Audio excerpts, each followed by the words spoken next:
ஒரு இடத்துக்கு எடுத்துட்டு போறீங்க, தூக்கிட்டு போய் அங்க நீங்க போட்டு கவுத்திட்டீங்க. ஆமாங்க. அப்படிங்கும்போது அவங்க வந்து ஃபோன் பண்றாங்க, சார் எங்களுக்கு வந்து தண்ணி வந்து முடிஞ்சு திருப்பி வாங்க அப்படின்னு சொன்னா, திருப்பி இன்னொரு கேன் எடுத்துட்டு போய் எங்க கவுத்திட்டு இது எடுத்துட்டு போவாங்க. ஆமாங்க. அதுதானே சார் நீங்க ஆமா, பண்றீங்க? அதான். ஓ.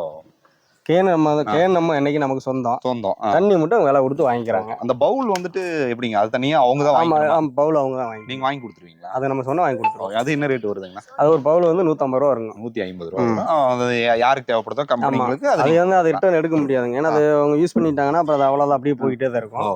அதனால நம்ம கேட்டாங்கன்னா வாங்கி கொடுக்கலாம், இல்லை வேண்டானா அப்படின்னா அவங்களே யூஸ் பண்ணிக்கலாம். எத்தனை கேன் வந்து நம்ம கிட்ட அவைலபிள் இருக்குங்க? நம்ம கிட்ட இப்போ இங்கே இருக்கிறது இதுக்குள்ள பார்த்து ஒரு 100 கேன் இருக்கும்.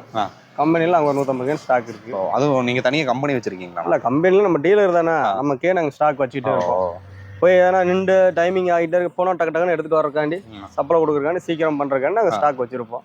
எப்படி கம்பெனியில் நீங்கள் இது வச்சிருக்கீங்கன்னா அவங்களுக்கு வந்து நிறைய பேர் இந்த மாதிரி உங்களை மாதிரி டீலர்ஷிப் எடுத்திருப்பாங்க. ஆமாங்க. அப்போ எப்படி உங்கள் கேனுங்கிறது எப்படி கண்டுபிடிப்பீங்க? இல்லை, நம்ம கேன் பேர் எல்லாத்துலேயும் பேர் இருக்கு. பேர் போட்டுருக்கோம். அவங்க ஏஜென்ட்ஸ் பேர் இருக்கும். அதனால அந்தந்த இடத்துல வச்சிருவாங்க. நம்ம அந்த இடத்துக்கு வண்டி போனோம்னா எம்டி கேனை இறக்கி விட்டுட்டு நம்ம கேன் லோடு ஏற்றிட்டு வரலாம். புதுசாக வந்து ஒரு டீலர்ஷிப் எடுக்கணும் அப்படின்னா என்ன முறைகளை வந்து கம்பெனியில் கேட்குறாங்க?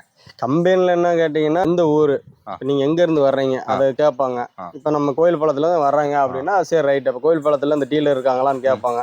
இல்லை டீலர் இல்லைங்க அப்படின்னா சரிங்க தண்ணி பிஸ்னஸ் பண்ண போகிறோம்னா சரி ஓகே, ஒரு கேனுக்கு வந்து இந்த மார்ஜின் ரேட்டு நான் கொடுக்குற ரேட்டு, நீங்கள் வந்து எவ்வளோ விற்கிறது உங்கள் திறமை.